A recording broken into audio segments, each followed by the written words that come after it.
యామినిని చూడగానే స్టాఫ్ అంతా అప్రమత్తమయ్యారు. వాళ్ళ రాక గమనించిన కార్తీక్ సీట్లోంచి లేచొచ్చాడు. ఫైన్ కార్తీక్, సూపర్ మార్కెట్ బాగుంది. మావయ్య గారు చాలా హ్యాపీ ఫీల్ అవుతున్నారు. కీప్ ఇట్ అప్ అంటూ అభినందించి తనకు కావలసిన సరుకులు తీసుకుంది. సరుకులు నేను తీసుకుంటాలే, కాసేపు మీ బావతో మాట్లాడు అన్నది యామిని ఇద్దరిని నవ్వుతూ చూస్తూ. ఇద్దరు నవ్వుకున్నారు. ఆమె చేతిలోంచి బుట్ట తీసుకుని మీనాక్షి పట్టుకున్నది. స్టాఫ్లో ఇద్దరు ఆమెకి ఏం కావాలో అడిగి తెచ్చిస్తున్నారు. ఆమె సరుకులు తీసుకుంటూ ఏదేదో మాట్లాడుతూ ఓ అరగంట ఉండి బయలుదేరింది. ఆమె సరుకులు తీసుకున్న బ్యాగ్ని స్వయంగా కార్తీక్ పట్టుకుని కార్ దాకా తెచ్చి కారులో పెట్టాడు. కార్తీక్, ఇప్పుడు నువ్వు చేసావు చూడు, నా సరుకుల బ్యాగ్ తీసుకొచ్చి కారులో పెట్టడం. ఇదే మరొకరైతే స్టాఫ్ చేత ఆ పని చేయించేవారు. ఒక ఎగ్జిక్యూటివ్ మేనేజర్గా నువ్వే ఆ పని చేయటం very good habit. Keep it up. Thank you. కారులో కూర్చున్నాక అన్నది యామిని. హాయిగా నవ్వాడు కార్తీక్. బాయ్ చెప్పి వెళ్ళిపోయింది. మీనాక్షి కళ్ళతోటే బాయ్ చెప్పింది. మన చేతికేం మట్టి అంటుకోదుగా? అనంతమూర్తి బేలగా మొహం పెట్టి అడిగాడు దయాకరాన్ని. నో నెట్వర్క్ అప్పుడు ఫోర్జరీ కేసులో నీ చేతికి ఏమన్నా మట్టి అంటించానా? లేదు కదా. ఇప్పుడు అంతే. దయాకరం భరోసా ఇస్తున్నట్లు చెప్పాడు. అందుకేగా నువ్వంటే నాకు అంత నమ్మకం. ఆ నమ్మకం ఉండబట్టేగా ఇప్పుడు ఈ వ్యాపారంలో నేను నమ్ముకున్నది. దయాకరం చేతులు పట్టుకుని అన్నాడు Ananthamurthy. Don't worry Murthy, everything will be done perfectly. ఇలాంటి విషయాల్లో నా మనుషులు ఎక్స్పర్ట్స్. ఇంతకీ ఫైనల్ పేమెంట్ తెచ్చావా? రేపు రాత్రి 8-9 గంటల మధ్య మీ బియ్యంకుడు, నా మాజీ బాస్ ది గ్రేట్ భగవంతం, పాపం యాక్సిడెంట్లో పైలోకాలకు వెళ్ళిపోతాడు. May his soul rest in peace. అడ్వాన్స్గా నివాళి అన్నమాట, దయాకరం అన్నాడు చాలా ఉద్వేగంగా. అప్పటికి 3 పెగ్గులు పట్టించి 4వ పెగ్గు సగం తాగాడు. చాలా టెన్షన్గా ఉన్న అనంతమూర్తి మాత్రం మొదటి గ్లాసే సగం కానిచ్చాడు. తను డబ్బు తెచ్చిన బ్యాగ్ అతడికి ఇచ్చాడు. అప్పుడే తలుపు తట్టి లోపలికొచ్చాడు రూమ్ బాయ్. ఏమన్నా కావాలా సార్? ఏం కావాలి అని మూర్తి కేసు చూసి, హైదరాబాద్ స్పెషల్ బిర్యానీ బటరా అని బాయ్కి చెప్పాడు దయాకరం. అలాగే సార్ అని చెప్పి బాయ్ బయటకు వెళ్ళిపోయాడు. కానీ రూమ్ బయట కిటికీ దగ్గరే నిల్చున్నాడు. మూర్తి, ఎక్కడున్నావు మనం? అడ్వాన్స్ నివాళి చెప్పేశాం. చూడు మూర్తి, పని అవ్వగానే నా మనుషులు ఈ రాష్ట్రం దాటి ఆఘమేఘాల మీద మరో రాష్ట్రానికి, అక్కడి నుండి శ్రీలంకకో సింగపూర్కో చెక్కేస్తారు. నేను 5-6 రాష్ట్రాలు దాటి వెళ్ళిపోతాను. అర్థమైందా? యాక్సిడెంట్ ఎలా జరిగిందో nobody knows. That's all చెప్పాడు దయాకరం కసిగా, ఉత్సాహంగా. అప్పుడు అనంతమూర్తి గ్లాస్ పూర్తి చేశాడు. అవును మూర్తి, నేను సెటిల్ అవ్వటానికి గోవా బాగుంటుంది కదా. ఇప్పుడు కాదు, ఓ 5-6 ఏళ్లు పోయాక, మీ బియ్యంకుడు భగవంతం కేస్ ఆల్మోస్ట్ నీరు కారిపోయాక అన్నాడు దయాకరం. అవునన్నట్లు తలూపాడు అనంతమూర్తి. ఈ పనైపోయాక వీడితో నాకేం పనుంది? వాడెక్కడ చస్తే నాకేమిటి అనుకున్నాడు అనంతమూర్తి మనస్సులో. కానీ మూర్తి, నీ పేమెంట్ మాత్రం చాలా తక్కువై, ఒక ప్రాణం ఖరీదు ఈ డర్టీ ఇండియాలో ఆఫ్టర్ ఆల్ లక్షల్లో అంత తక్కువ. అసలు బాలేదోయ్ మూర్తి. ఇందాక నీ అల్లుడి చేతికి అతడు అనుకున్న విధంగా ఆస్తి వచ్చేశాక ఆఫ్టర్ 1 month నాకు 10 lakhs, జస్ట్ 10 lakhs ఇవ్వాలోయ్, బోనస్గా అనుకో అని తల వెనకాల చేతులు పెట్టుకుని కుర్చీలో వెనక్కి వాలి కూర్చున్నాడు దయాకరం. ఆ మాటకి గొంతులో పచ్చివెలక్కాయ పడ్డట్టయింది అనంతమూర్తికి. ఏం చెప్పాలోనని అనంతమూర్తి ఆలోచిస్తుంటే, ఏంటి మూర్తి, ఒక ఫ్రెండ్గా నీకు ఇంత చేస్తుంటే జస్ట్ 10 lakhs ఇవ్వలేవు అన్నాడు దయాకరం. ష్యూర్ అన్నాడు అనంతమూర్తి. ఆ చివరి నిమిషంలో వ్యవహారం బెడిసి కొడుతుందేమోనన్న భయంతో. దట్స్ గుడ్ మూర్తి. ముందుకు వంగి మూర్తి భుజం తట్టాడు దయాకరం. అప్పుడు రూమ్ బయట కిటికీ దగ్గరున్న బాయ్ వెళ్ళిపోయాడు. ఓ అరగంట కూర్చుని అనంతమూర్తి వెళ్ళిపోయాడు. ఏంటి లాయర్ గారు, క్లబ్కి వస్తున్నారా? సాయంత్రం 6 గంటలు కావస్తుంటే వీరారెడ్డికి ఫోన్ చేసి అడిగాడు భగవంతం. వారంలో ప్రతి బుధవారం క్లబ్కి వెళ్ళి ఓ 2-3 గంటలు గడిపి రావటం వాళ్ళిద్దరికీ అలవాటు. ఆదివారం క్లబ్ రద్దీగా రణగొణ ధ్వనులతో ఉంటుందని వెళ్లరు. అంతకు మించి నియమాలంటూ ఏమీ లేవు గాని వారం మధ్య రోజు గనక క్లబ్లో కాస్త ఖాళీగా ఉంటుందని కాసేపు చదరంగమో పేకాటో ఆడుకుని ఓ 2 పెగ్గులు మందు పుచ్చుకుని రావటం చాలా కాలంగా ఇద్దరూ పాటిస్తున్న అలవాటు. భగవంతం భార్య కుముద బతికున్నప్పటి నుండి కూడా ఈ అలవాటు కొనసాగుతూనే ఉంది. తాగితే తాగారు, ఓ 2 గ్లాసులు మించి తాగొద్దు అని చెప్పి మరీ పంపించేదామె. క్లబ్కు వెళ్లే ముందు ఇప్పటికీ ఆమె మాటలు అతడికి గుర్తొస్తుంటాయి. నవ్వుకుంటుంటాడు. యథావిధిగా ఇద్దరూ 7 గంటలకు క్లబ్కు చేరుకున్నారు. అక్కడ వెయిటర్ ఎప్పుడూ వాళ్ల కోసం ఓ కార్నర్ సీట్ రిజర్వ్ చేసి పెడుతుంటాడు. వెళ్లే ముందు భగవంతం ఆ వెయిటర్కి సంతోషంగా టిప్పిచ్చి మరీ పెడతాడు. సిటీ వాతావరణం బాగా మారిపోయింది రెడ్డి. అక్టోబర్ నెల వచ్చి 10 రోజులైనా చల్లబడలేదు. ఇదివరకైతే సెప్టెంబర్ నెలకే వింటర్ వచ్చేసేది. వెయిటర్ ముందు గ్లాసులు పెట్టి సోడా వాటర్ కలుపుతుంటే అన్నాడు భగవంతం. అప్పుడు సిటీలో ఇంతమంది జనం లేరు, ఇన్ని వెహికల్స్ లేవు, పొల్యూషన్ పెరిగింది, చెట్లు కొట్టేస్తూ అపార్ట్మెంట్లు లేపేస్తున్నారు. ఆ క్లైమేట్ ఇప్పుడు ఎక్కడుంది అన్నాడు వీరారెడ్డి. అవునన్నట్లు తలాడించాడు భగవంతం. చీజ్ చెప్పుకుని ఇద్దరూ తలో గుక్క తాగారు. ఇప్పుడు ఈ మందు 90% పీపుల్స్ లైఫ్లో ఓ భాగమైపోయింది కదూ అడిగాడు భగవంతం. అవును, కొందరికి కాలక్షేపం, మరికొందరికి అలవాటు, ఇంకొందరికి ఒళ్ళు కొవ్వెక్కి వీరారెడ్డి అన్నాడు. మరి మనకి కాలక్షేపం జస్ట్ ఫర్ ఎంజాయ్మెంట్. నువ్వన్న వాటిల్లో మూడోది కాదా? కాదు, మొదటిదే అని నవ్వాడు వీరారెడ్డి. ఆ తర్వాత వాళ్ల కబుర్లు, వ్యాపారాలు, రాజకీయాలు తదితర విషయాల మీదికి మళ్ళాయి. వాళ్ళు రెండో పెగ్ ముగించేసరికి వీరారెడ్డి టైం చూశాడు. 9:15 కావస్తోంది. భగవంతం కళ్ళు మూసుకుని కుర్చీలో వెనక్కి వాలి కూర్చున్నాడు. ఏమిటి ఆలోచిస్తున్నావు అడిగాడు రెడ్డి. నాకు నా అజ్ఞాత శత్రువు మళ్ళీ స్పాట్ ఎప్పుడు పెడతాడా అని భగవంతం గంభీరంగా అన్నాడు. ఎప్పుడు అదే ధ్యాస నీకు? కసిరినట్లు అడిగాడు వీరారెడ్డి. లేదు, ఇప్పుడెందుకో చటుక్కున గుర్తుకొచ్చింది అంతే. దాని గురించి నేను భయపడటం లేదు, ఆందోళన అంతకంటే లేదు. అదే గంభీరంగా చెప్పాడు భగవంతం. Nothing to worry. నువ్వు 10 మందికి సాయం చేసేవాడివి. ఆ 10 మంది ప్రతి క్షణం నీ మంచినే కోరుకుంటుంటారు అన్నాడు వీరారెడ్డి నిండు మనసుతో. భగవంతం నవ్వి ఊరుకున్నాడు. తర్వాత 10 నిమిషాలకి ఇద్దరూ లేచారు. బయటికొచ్చాక వీరారెడ్డి బాయ్ చెప్పి తన కారు డ్రైవ్ చేసుకుంటూ వెళ్ళిపోయాడు. భగవంతం కారులో కూర్చోగానే మల్లేష్ కార్ స్టార్ట్ చేశాడు. ఆ కార్కు 1/2 ఫర్లాంగు దూరంలో మరో కారు కూడా కదిలింది. క్లబ్ నుండి దాదాపు 1 కిలోమీటర్ పైగా దూరం వచ్చాక ఒకవైపు పొలాలు, మరోవైపు కొత్తగా కడుతున్న అపార్ట్మెంట్లు ఉన్నాయి. ఒక రకంగా చెప్పాలంటే జనసంచారం అంతగా లేదు. భగవంతం వెళ్లిన క్లబ్ సిటీ శివారు ప్రాంతంలో ఉంది. కృష్ణపక్షపు రోజులు కావటం వల్ల ఆ రోడ్డులో దూరంగా విద్యుత్ దీపాలు ఉండటం వల్ల రోడ్డు దాదాపుగా చీకటిగానే ఉంది. కార్ని నిదానంగానే పోనిస్తున్నాడు మల్లేష్. 100 గజాల దూరంలో ఉన్న అడ్డ రోడ్డులో ఏదో కదలిక లీలగా గోచరించేసరికి మల్లేష్ అప్రమత్తమయ్యాడు. అక్కడ ఓ చిన్న చెట్టు చాటున పెద్ద ట్రక్ రయ్యమని దూసుకొచ్చి భగవంతం ప్రయాణిస్తున్న కార్ని బలంగా ఢీకొట్టింది. అయితే మల్లేష్ చాలా అలర్ట్గా ఉండి కార్ని పక్కకు తిప్పడంతో పెద్దగా ప్రమాదం జరగలేదు. కానీ భగవంతం కూర్చున్న వైపు ఢీకొట్టడంతో ఆయన ముందుకు పడ్డాడు. హ్యాండిల్ బ్రేక్ దగ్గర నుదురు కొట్టుకుంది. చెయ్యి సీటు కింద బలంగా కొట్టుకుంది. చప్పున మల్లేష్ కారులోంచి దూకి ఆ ట్రక్ డ్రైవర్ని షూట్ చేశాడు.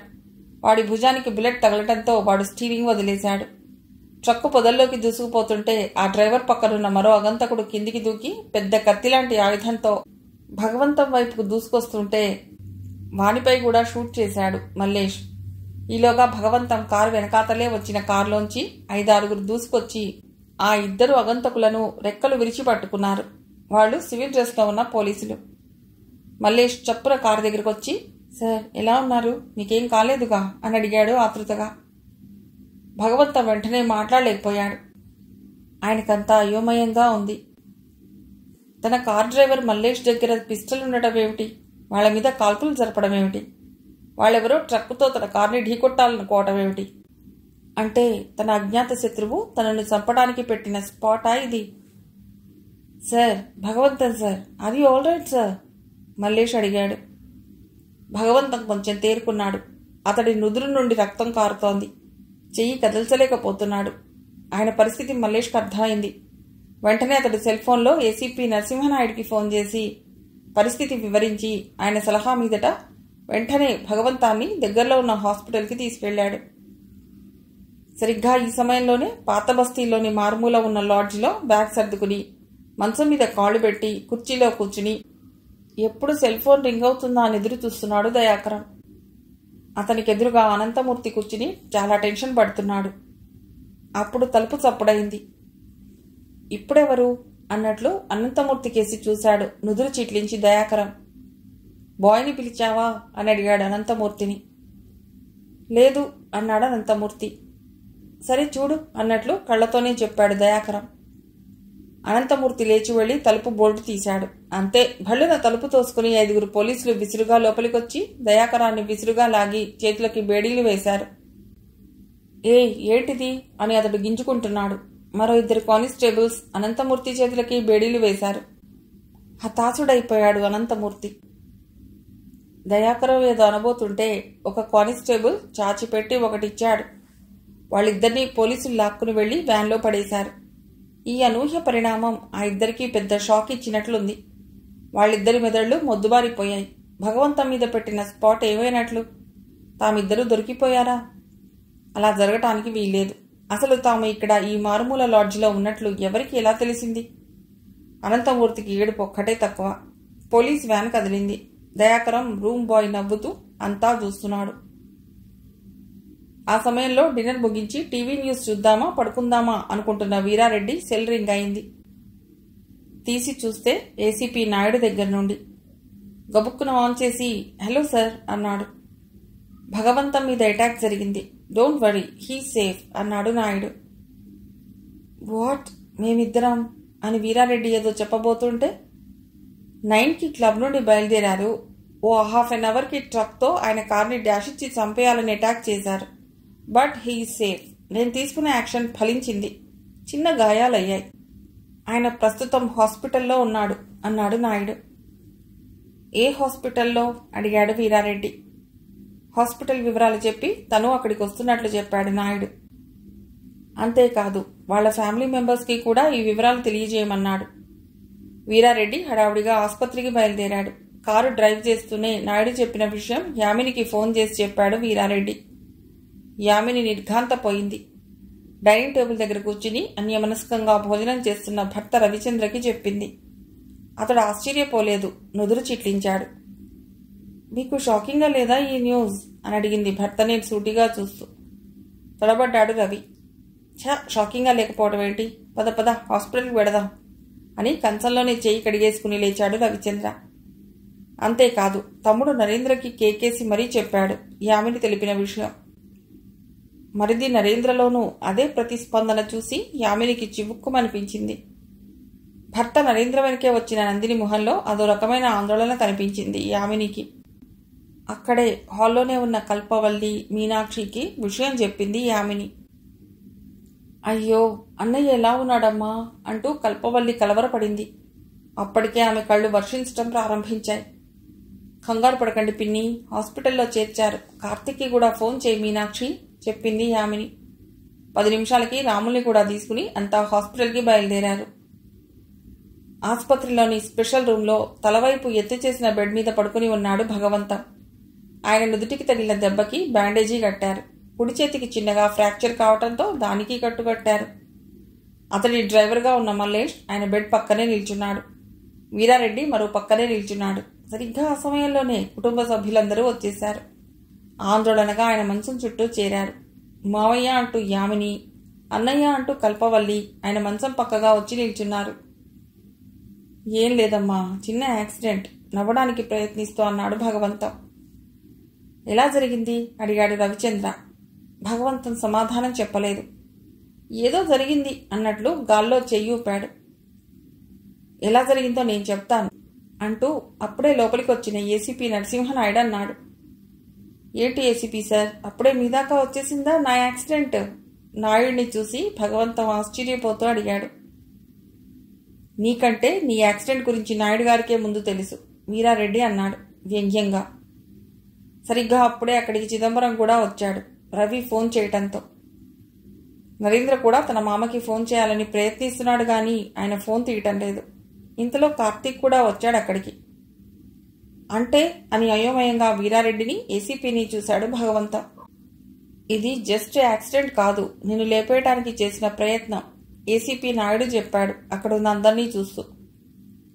నాయుడు చెప్పిన మాటకి భగవంతం ఆశ్చర్యపోలేదు. అర్థవంతంగా వీరారెడ్డి కేసి చూశాడు. నేనన్నట్లే నా అజ్ఞాత శత్రువు స్పాట్ పెట్టాడన్నమాట అన్నట్లున్నాయి భగవంతం చూపులు. అప్పుడెప్పుడో బేగంపేటలోనో అమీర్పేటలోనో నీ కార్ని ఓ ట్రక్కు డాష్ ఇచ్చిన సంగతి చెప్పావు చూడు, దాని మీద నేను ఎంక్వైరీ చేశాను. ఎవడో మూర్తి అన్నవాడే ఈ పని చేయించాడని కూడా నీకు చెప్పాను అని నాయుడు అందరినీ చూసి భగవంతాన్ని చూశాడు. అవును చెప్పావు అన్నాడు భగవంతం. ఇప్పుడు ఆ మూర్తే నీ మీద ఈ అటాక్ చేయించాడు.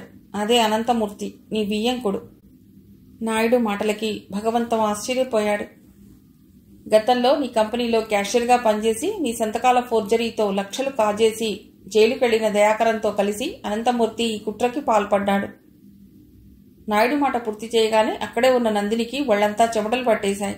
నిలబడలేకపోయిందామె. అక్కడున్న కుర్చీలో కూలబడిపోయింది. ఆమె కింద పడిపోకుండా ఆమెని చటుక్కున పట్టుకున్నది. నరేంద్ర తల వంచుకున్నాడు. రవిచంద్రకి వణుకు ప్రారంభమైంది. చిదంబరానికి గుండెదడ మొదలైంది.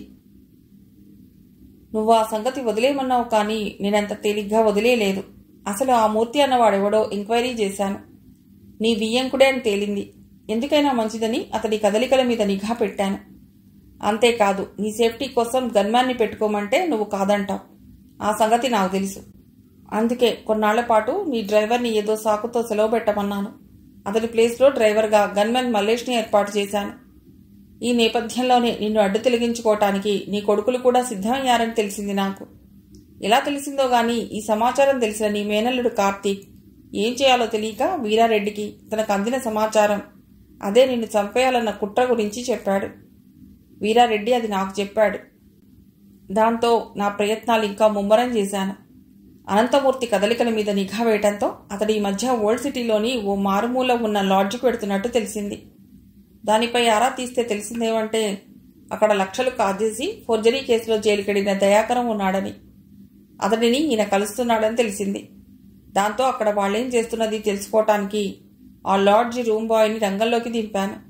ఆ రూమ్లో ఓ మైక్రోఫోన్ వగైరా అమర్చాను. అప్పుడు తెలిసింది వాళ్ళు నిన్ను చంపేయడానికి స్పాట్ పెడుతున్నారని. అందుకు వాళ్ళు బుధవారం, నువ్వు ప్రతి వారం క్లబ్కెళ్లే రోజు నీకు స్పాట్ పెట్టిన సంగతి తెలిసింది. దాంతో పోయిన బుధవారం, ఈ బుధవారం క్లబ్ దగ్గర మఫ్టీలో పోలీసుల్ని కూడా ఏర్పాటు చేశాను. నీ కార్కి సీరియస్ అటాక్ జరగకుండా మల్లేష్ చాకచక్యంగా వ్యవహరించాడు. వాళ్ళిద్దరినీ షూట్ చేశాడు. నీ కార్ని వెంబడిస్తున్న మఫ్టీలో ఉన్న పోలీసులు వాళ్ళని అదుపులోకి తీసుకున్నారు. ఆ కిరాయి గుండాలిద్దరిలో ఒకడు ఒడిస్సావాడు, మరొకడు కడపవాడు. వాళ్ళిద్దరూ దయాకరానికి జైల్ మేట్స్. సరిగ్గా అదే సమయంలో లాడ్జిలో ఉన్న దయాకరాన్ని, నీ వియ్యంకుడు అనంతమూర్తిని కూడా అదుపులోకి తీసుకున్నాం. మొత్తం జరిగిన పరిణామాలన్నింటినీ వివరించాడు ఏసీపీ నరసింహనాయుడు. అంతా విన్నాక భగవంతం కళ్ళు మూసుకున్నాడు కొద్ది క్షణాలు. ఆ తర్వాత కళ్ళు తెరిచి నాయుడికి ఒక చేత్తో నమస్కరించాడు. ఈ ఎపిసోడ్లో ఈ కుట్రలో మరో 3 అరెస్ట్ చేయాలి అని భగవంతం ఇద్దరు కొడుకులు పెద్ద వియ్యంకుడు చిదంబరాన్ని చూశాడు నాయుడు. ఆ మాటతో వణికిపోతూ, అయ్యా బావగారు, నన్ను క్షమించండి. బుద్ధి గడ్డి తిని అల్లుడికి సలహాలిచ్చాను. ఇంత ఉత్తములైన మిమ్మల్ని అంటూ ఇక మాట్లాడలేక భగవంతం కాళ్ళ మీద పడ్డాడు చిదంబరం. నాన్న, తప్పు చేశా, మమ్మల్ని క్షమించు. ఇక నుంచి మీరెలా చెప్తే అలా వింటాం అంటూ రవిచంద్ర, నరేంద్ర కూడా భగవంతం కాళ్ళ మీద పడ్డారు. భగవంతం ఏమీ మాట్లాడలేదు. నిర్వికారంగా కళ్ళు మూసుకున్నాడు. కొద్ది క్షణాలకు కళ్ళు తెరిచాడు. వీరారెడ్డి కేసు చూసి, వరే రెడ్డి, నా ఆస్తిని ఇద్దరి కొడుకులకి పంచుతూ డాక్యుమెంట్లు తయారు చేయరా అన్నాడు. వద్దు నాన్న, ప్లీజ్, ఇక మాకు ఆలోచన లేదు. మీరే ఫరెవర్ మన కంపెనీలకి చైర్మన్. ప్లీజ్, ఆస్తి పంపకాలొద్దు. కొడుకులు ఇద్దరూ ఆయన దగ్గరగా వచ్చి చేయి పట్టుకుని దాదాపు కళ్ళనీళ్లతో అన్నారు. భగవంతం ఏమీ మాట్లాడలేదు. పెద్ద కొడలి యామిని కేసు చూశాడు. అవును మావయ్య, ఫరెవర్ మన కంపెనీలకి మీరే చైర్మన్. మీ గైడెన్స్తోనే మీ కొడుకులు నడుచుకోవాలి. ఇక ఈ విషయంలో ఎవరి పెత్తనాలు వద్దు అన్నదామె. భగవంతం కళ్లల్లో ఆనంద భాష్పాలు చెమర్చాయి. నాయుడు కేసు చూసి దగ్గరికి రమ్మన్నట్లు సైగ చేశాడు. నాయుడు దగ్గరికి రాగానే ఎడమ చేత్తో ఆయనకి షేక్ హ్యాండ్ ఇచ్చాడు. అలాగే వీరారెడ్డికి షేక్ హ్యాండ్ ఇచ్చాడు. వీళ్ళని క్షమించు నాయుడు అన్నాడు భగవంతం సాలోచనగా. నాయుడు నవ్వి ఊరుకున్నాడు. కార్తీక్ని దగ్గరికి పిలిచాడు భగవంతం. అతడి దగ్గరికి రాగానే, ఒరే కార్తీ, ఆ సూపర్ మార్కెట్ మాత్రం నీకు ఇచ్చేస్తున్నాను, అది నీదే అన్నాడు భగవంతం. ఆ మాటకి కార్తీక్ 2 చేతులు జోడించాడు. ఫైన్ డెసిషన్ మావయ్య అన్నది యామిని. రవిచంద్ర, నరేంద్ర సంతోషంగా షేక్ హ్యాండ్లు ఇచ్చారు కార్తీక్కి. కథ సమాప్తం.